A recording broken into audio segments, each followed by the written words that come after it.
Well, today we're going to take another page out of the Hollywood is completely out of touch book and throw it into the sphere because guess what? We've got another example of how the people that are involved in Hollywood, the actors and actresses, are completely out of touch with reality. They don't understand the way that business works or why films and television actually gets made in the first place. Now, if you think I'm just yelling into the void, I can understand because this one just makes no sense to me. Somebody who's been in the business for as long as this actress has should know better, but it doesn't seem like she seems to get it. And you know what? That's just disappointing. Let's talk a little bit about Connie Nielsen thinking that it's crazy. Wonder Woman 3 with Gal Gadot isn't happening. That's right. For some reason, reality is not something that these actors and actresses deal in. It's incredibly frustrating. Connie Nielsen, the big screen's queen, Hippolyta or whatever her name is, does not buy the logic for scrapping Gal Gadot and Patty Jenkins' Wonder Woman franchise. Well, I'm going to tell you right now, it comes down to dollars and cents, and we'll look at those in just a moment, so don't go anywhere. But Don Kay over at Den of Geek wrote this story on the 10th, and I'm like, this didn't get any coverage, so we need to focus on it. When James Gunn and Peter Safran were named in 2022 as the co-presidents of DC Studios by Warner Brothers Discovery CEO David Zaslav, early indications from the pair were that at least some of the characters and actors from the previous DC film incarnation, aka the DC Extended Universe, might survive the reboot to fight another day. By goodness, folks, if you want to be a writer, understand that is a lot of words to read before punctuation. Good gravy. Anyway, and of all the characters from the prior sequence of films, it was widely believed that Wonder Woman, a beloved fan favorite, played by Gal Gadot, was perhaps the only major member of the Justice League that would make the cut. That's another sentence, two sentences, one giant paragraph. Well done. Whew. Okay, moving on. It was not, however, meant to be. That's right. Patty Jenkins didn't get this gig. Why? Because it was reported in December of 2022 that a third film starring Gal Gadot would not move forward. No kidding. Let's take a look at why. And this is something that bewilders me because it makes perfect sense why the studio wouldn't invest any time or effort into making a third film. The second one was goodness gracious terrible. It was give me mercy kind of bad.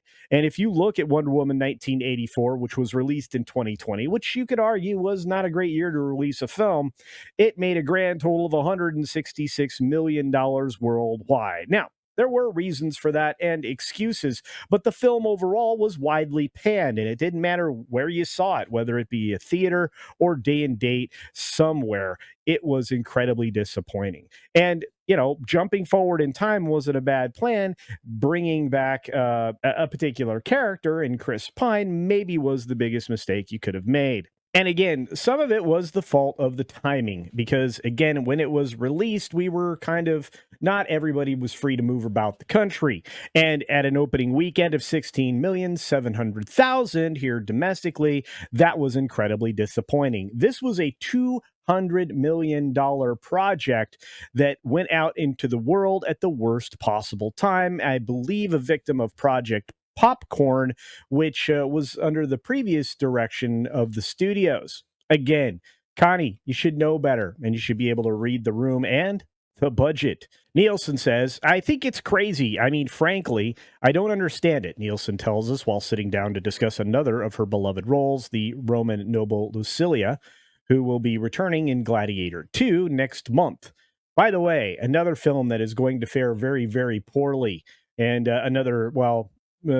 maybe another negative against Pedro Pascal is soon to show up in theaters. The original film Wonder Woman made $800 million just in the movie theaters, and it has an enormous and passionate fan base. These are spectacular films, and there's just no reason I can understand whatsoever for not investing in that. If I were a business person, clearly you are not, Connie.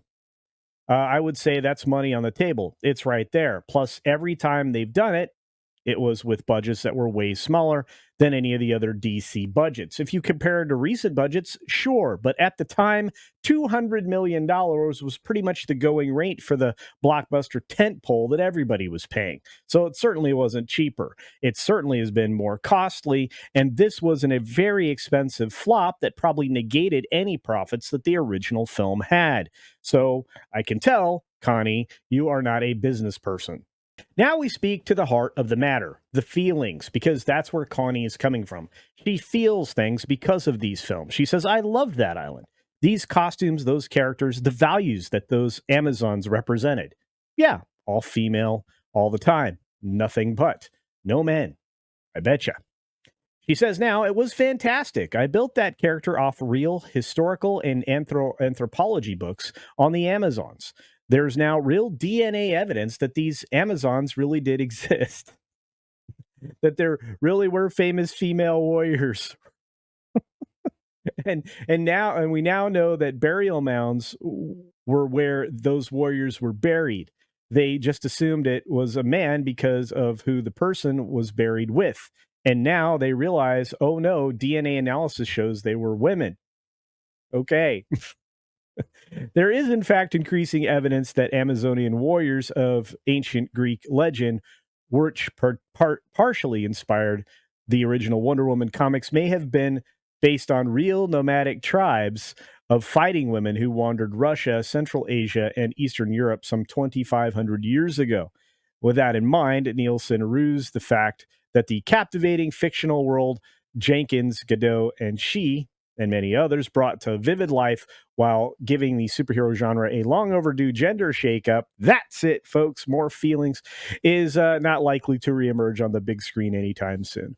Look, I'm going to say this. The first film was spectacularly done and an awful lot of fun, despite a lot of iffy CGI in the third act, and where the story kind of fell apart and stole from another better superhero film.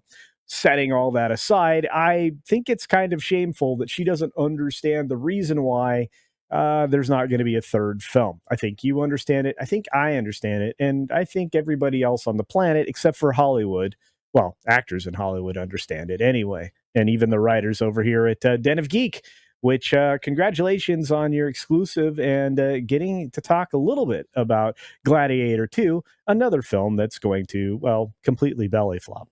On that note, let me know what you think. Tell me what you think about the fact that there's no Wonder Woman 3. And would you think it would be wise for a studio to spend another $200 million on a third iteration?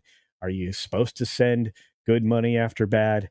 I don't think so. But let me know. And while you're down there, hit the like button. Be sure to share this video around. It really does help. And watch another video of mine right here on this channel right afterwards, because it really does help the algorithm. And if you actually aren't subscribed to the channel, please take the time to do so. It's free and it helps me out and it doesn't cost you anything. Plus, you won't miss anything if you turn on the notification bell. On that note, be sure to take care of yourself, take care of others. Until next time, see ya.